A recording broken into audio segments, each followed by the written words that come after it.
Baik, bismillahirrahmanirrahim. Assalamualaikum warahmatullahi wabarakatuh. Alhamdulillahirabbil alamin wassalatu wassalamu ala asyrafil anbiya wal mursalin wa ala alihi wa sahbihi rasulillahi ajmain amma ba'du. Allahumma shalli ala Muhammad wa ala ali Muhammad. Baik teman-teman, perkenalkan nama saya Baihaqi. Izinkan saya di sini untuk mempresentasikan tentang implementasi pembelajaran jarak jauh dalam mata pelajaran pendidikan agama Islam. Selanjutnya, sebagaimana yang kita ketahui,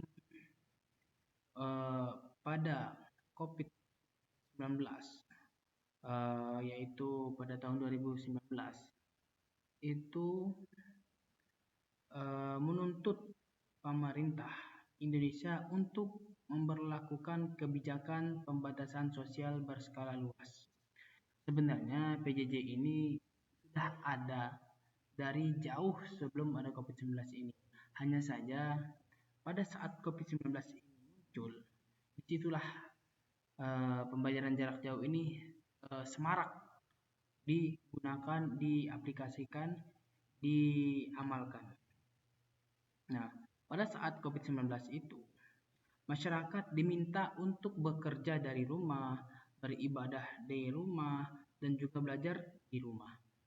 Dalam proses pembelajaran, pemerintah Indonesia itu memunculkan kebijakan yang diterapkan dalam penyelenggaraan sistem pendidikan nasional. Dengan diterbitkannya surat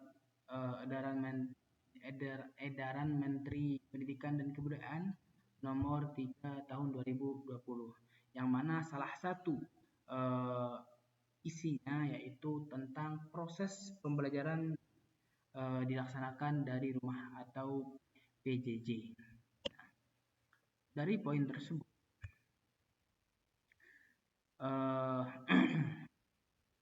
dengan seiringnya kebijakan tersebut, proses pembelajaran pun hadir dengan berbagai inovasi yang jauh lebih berkembang dan memanfaatkan teknologi informasi dan komunikasi dalam penerapannya.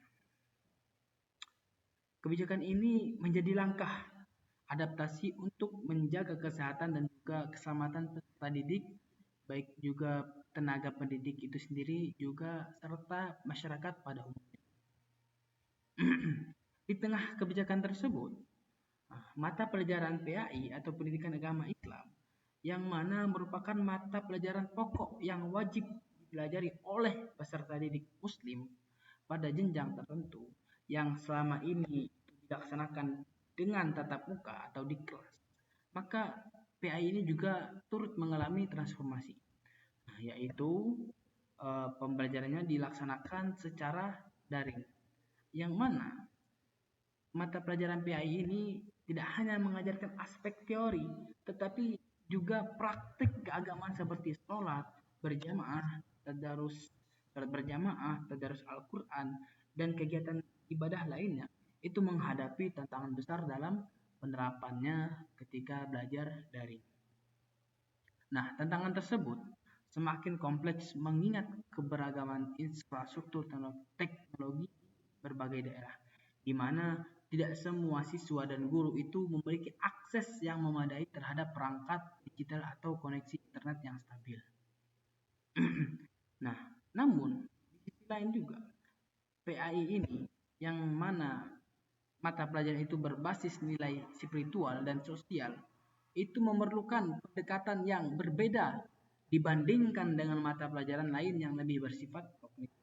Oleh karena itu, penting untuk menilai sejauh mana kebijakan pembelajaran jarak jauh ini atau PJJ ini dapat diterapkan dalam mata pelajaran PAI. Nah, dampaknya terhadap kualitas pendidikan agama Islam di masa pandemi serta bagaimana tantangan dan kendalanya dalam penerapan kebijakan PJJ ini.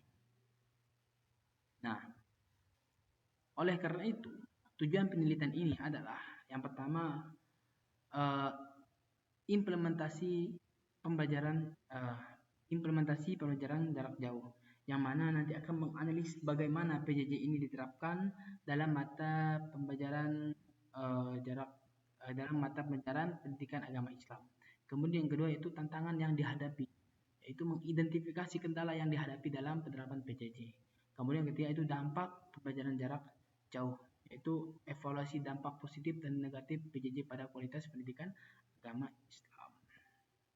Nah, adapun metode penelitian yang digunakan dalam penelitian ini ialah metode literatur review, yang mana peneliti menggunakan metode tinjauan literatur melalui Prisma.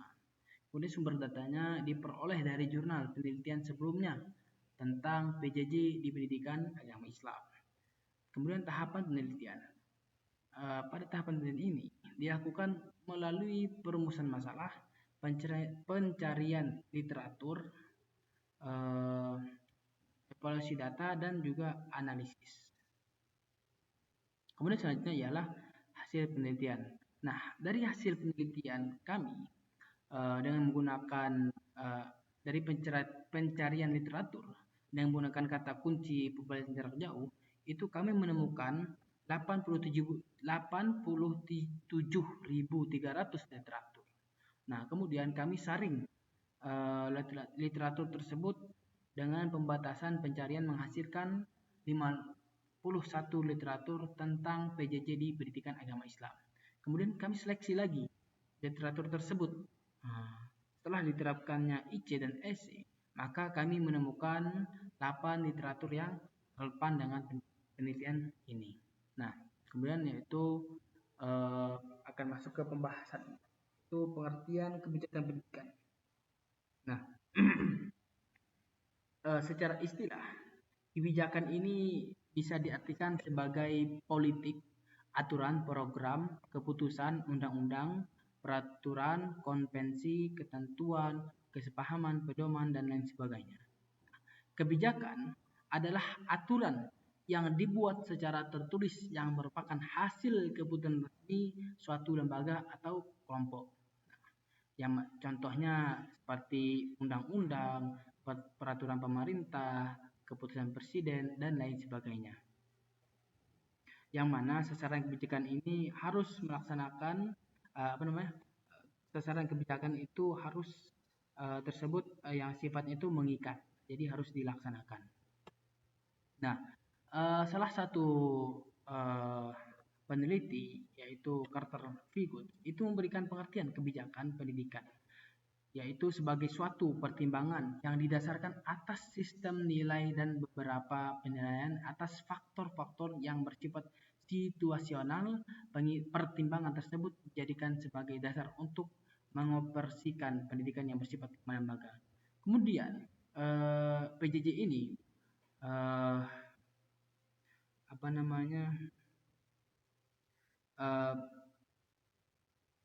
bukanlah model pendidikan yang baru, tetapi sudah ada dari sebelumnya. Nah, pembelajaran jarak jauh menurut beberapa ahli itu didefinisikan sebagai pendidikan formal berbasis institusi atau lembaga, di mana kelompok belajar yang secara terpisah menggunakan sistem telekomunikasi interaktif untuk menghubungkan antara peserta didik, pendidik, dan sumber belajar. Kemudian secara legal formal, PJJ menyebutkan bahwa PJJ ini bertujuan untuk memberikan layanan pendidikan tinggi kepada kelompok masyarakat yang tidak dapat mengikuti pendidikan secara tatap muka dan memperluas akses serta mempermudah layanan pendidikan tinggi dalam pembelajaran. Dengan begitu, maka dapat diartikan bahwa PJJ adalah suatu sistem pendidikan yang memiliki karakteristik terbuka, belajar mandiri, dan belajar tuntas dengan memanfaatkan teknologi informasi dan komunikasi, dan atau menggunakan teknologi lainnya, dan atau berbentuk pembelajaran terpadu perguruan tinggi. Selanjutnya, landasan hukum PJJ ini. Yang pertama yaitu Undang-Undang Republik Indonesia Nomor 20 Tahun 2003 tentang Sistem Pendidikan Nasional Pasal 31. Kemudian yang kedua yaitu UU Republik Indonesia Nomor 12 Tahun 2012 tentang Pendidikan Tinggi Pasal 31. Kemudian selanjutnya itu Peraturan Menteri Pendidikan dan Kebudayaan Republik Indonesia Nomor 24 Tahun 2012 tentang penyelenggaraan pendidikan jarak jauh pada pendidikan tinggi. Nah, Peraturan Menteri Pendidikan dan Kebudayaan Republik Indonesia Nomor 9 2013 tentang penyelenggaraan pendidikan jarak jauh pada pendidikan tinggi. Kemudian selanjutnya ialah Peraturan Menteri Pendidikan dan Kebudayaan Indonesia Nomor 119 Tahun 2014 tentang penyelenggaraan pendidikan jarak jauh jenjang pendidikan dasar dan menengah. Kemudian yang selanjutnya ialah Surat Edaran Sekretaris Jenderal Nomor 15 Tahun 2020 Kementerian Pendidikan dan Kebudayaan. Kemudian selanjutnya yaitu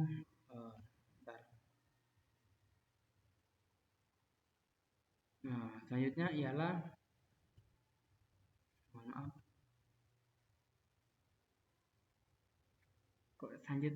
selanjutnya ialah prinsip PJJ, yaitu prinsip yang pertama ialah tujuan yang jelas. Nah, sebenarnya kan PJJ ini sudah diterapkan sebelum masa pandemi ini datang. Namun penerapan pelajaran ini hanya saja PJJ ini marak ketika COVID-19 ini muncul. Maka hal ini disebabkan oleh keadaan sosial yang menganjurkan untuk tidak bertatap muka agar terhindar dari wabah COVID-19. Maka tujuan pertama prinsip PJJ ini ialah tujuannya yang jelas. Kemudian yang kedua adalah relevan dengan kebutuhan. Kemudian mutu pendidikan. Selanjutnya efisien dan efektivitas program. Kemudian pemerataan dan perluasan kesempatan belajar. Kemudian kemandirian. Selanjutnya keterpaduan. Kemudian selanjutnya itu bersenambungan atau kesinambungan. Nah, kemudian karakteristik.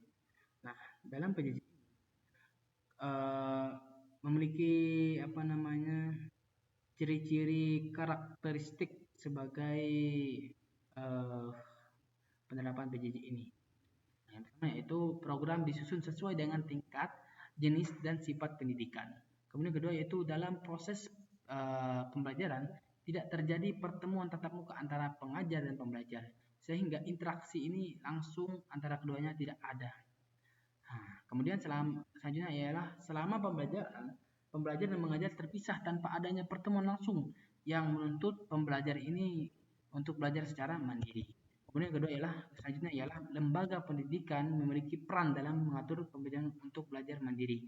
Kemudian selanjutnya materi pembelajaran dirancang dan disiapkan oleh lembaga pendidikan dan layanan bantuan belajar diberikan kepada pembelajar. Nah, itu karakteristik dan prinsipnya. Kemudian selanjutnya ialah penerapan pembelajaran jarak jauh.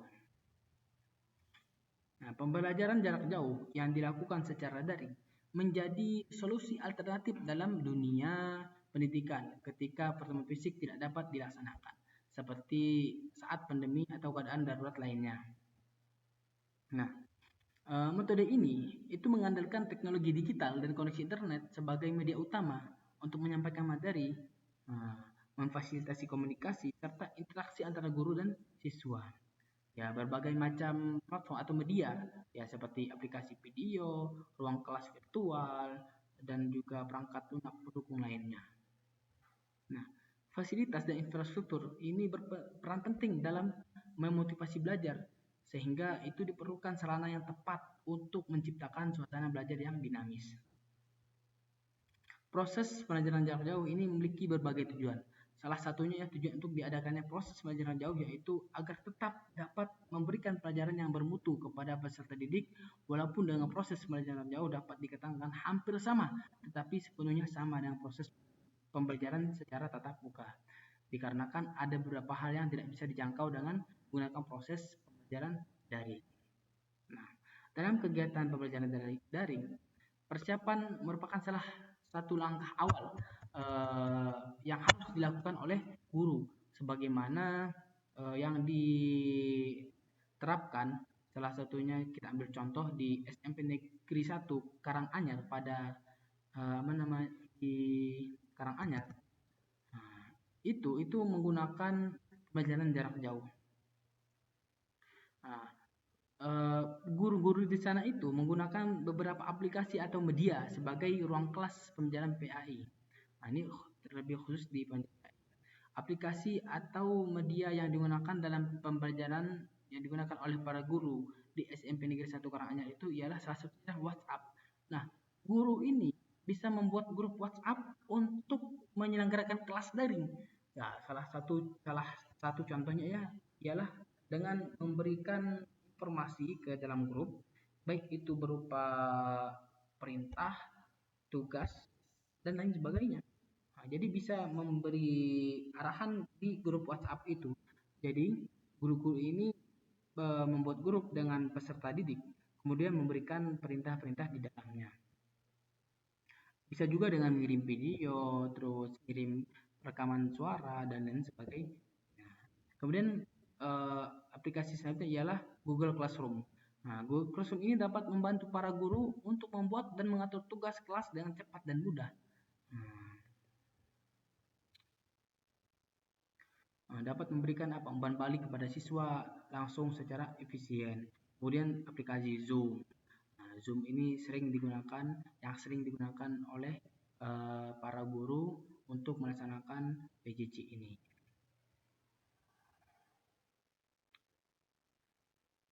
Kemudian selanjutnya ialah tantangan pembelajaran jarak jauh. Nah, beberapa tantangan dalam pembelajaran jarak jauh ini ialah faktor jaringan internet. Nah, ini kualitas jaringan internet yang tidak merata menjadi kendala utama di daerah terpencil, khususnya daerah-daerah terpelosok. Karena tidak semua daerah itu merasakan kemajuan zaman yang secara signifikan. Karena ada juga beberapa daerah yang terbelakang terhadap kemajuan zaman, sehingga jaringan internet di daerah mereka menghadapi kesulitan ketika pembelajaran daring, sehingga penyampaian materi yang disampaikan oleh guru itu tidak terlaksana secara maksimal. Kemudian faktor ekonomi. Nah, faktor ekonomi ini tidak semua siswa itu orang yang mampu, sehingga mereka terbatas dalam akses teknologi dan internet, baik itu dari fasilitas itu sendiri dan juga faktor dari pembelian kuota. Misalkan ada peserta didik yang mana kualitasnya orang mampu sehingga dia tidak mampu membeli HP, atau dia punya HP tapi orang tuanya kesusahan dalam membeli kuota dan lain sebagainya. Kemudian gagap teknologi, yaitu kurangnya keterampilan teknologi kalangan guru, siswa, dan orang tua. Karena belum terbiasa dan menggunakan teknologi sehingga mereka agak sedikit gagap teknologi. Kemudian selanjutnya adalah peran guru yang tidak tergantikan, terlebih khusus dalam pembelajaran PAI. Karena pembelajaran PAI ini guru itu memiliki peran sebagai motivator dan teladan yang mampu membimbing siswa memahami makna dari ibadah, doa, serta akhlak mulia dalam kehidupan sehari-hari. Dengan suara lembut, bahasa tubuh, contohnya misalkan ya, dan keteladan dan kedekatan emosional. Nah, seorang guru dapat mengajarkan makna keikhlasan dan cinta kepada Allah.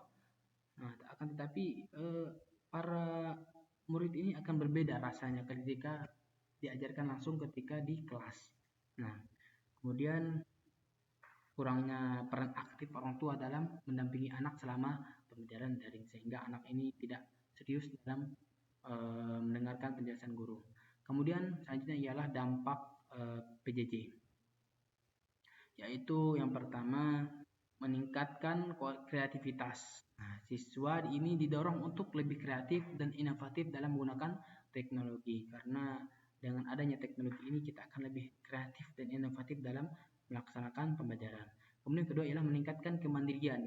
Siswa bisa belajar mandiri atau dituntut untuk belajar mandiri, mencari tambahan materi dan menyelesaikan tugas. Karena hal ini dengan PJJ ini pembelajaran jadi lebih fleksibel. Kalau misalkan para siswa ini tidak maksimal dalam penjelasan atau masih kurang dalam penjelasan guru ini, mereka bisa mencari materi itu, tambahan materi itu sendiri menggunakan teknologi mereka. Nah, kemudian juga memudahkan untuk menyelesaikan tugas. Kemudian yang ketiga ialah meningkatkan keterampilan guru. Nah, dengan adanya PJJ ini, guru itu berkembang keterampilannya dan bisa memanfaatkan teknologi pembelajaran. Itu. Kemudian selanjutnya adapun dampak positifnya. Dampak negatifnya ialah siswa itu mengalami kesulitan dalam memahami materi karena mungkin mereka kurang serius, terlalu banyak bermain, kemudian mereka kurang dari pengawasan orang tua dan lain sebagainya, sehingga mereka agak kesulitan dalam memahaminya. Kemudian yang kedua ialah pembelajaran jarak jauh ini cukup menguras tenaga, pikiran dan waktu guru, karena guru harus mempersiapkan berbagai macam media biar ketika mengajar itu para siswa itu terkesan menarik. Kemudian eh, jarak jauh ini juga menimbulkan kebosanan terhadap siswa karena mendengarkan penjelasan guru berjam-jam itu dapat menimbulkan kebosanan dan jenuh. Kemudian selanjutnya ya dampak negatifnya lagi adalah pada proses penilaian karena eh, nilai siswa dari evaluasi harian dan ulangan melalui Google Form kurang bisa menggambarkan hasil belajar siswa yang sesungguhnya karena siswa ini mengerjakan soal evaluasi di rumah, guru tidak bisa mengukur, menguji dan mengawasi kemampuan siswa secara langsung. Nah, oleh karena itu dapat kita simpulkan PJJ dalam pendidikan agama Islam di masa COVID-19 ini menghadirkan tantangan signifikan seperti akses internet, ekonomi, dan keterbatasan teknologi. Meskipun memiliki dampak negatif seperti kesulitan memahami materi, PJJ tetap menjadi solusi penting dalam menjaga keberlangsungan pendidikan dalam PAI. Nah, penelitian ini memberikan rekomendasi bagi stakeholders untuk meningkatkan kualitas PJJ di masa depan. Baik, teman-teman, hanya itu yang saya sampaikan. Kurang dan lebihnya saya mohon maaf. Nun wal qalam yawma yasturun fastabiqul khairat. Wassalamualaikum warahmatullahi wabarakatuh.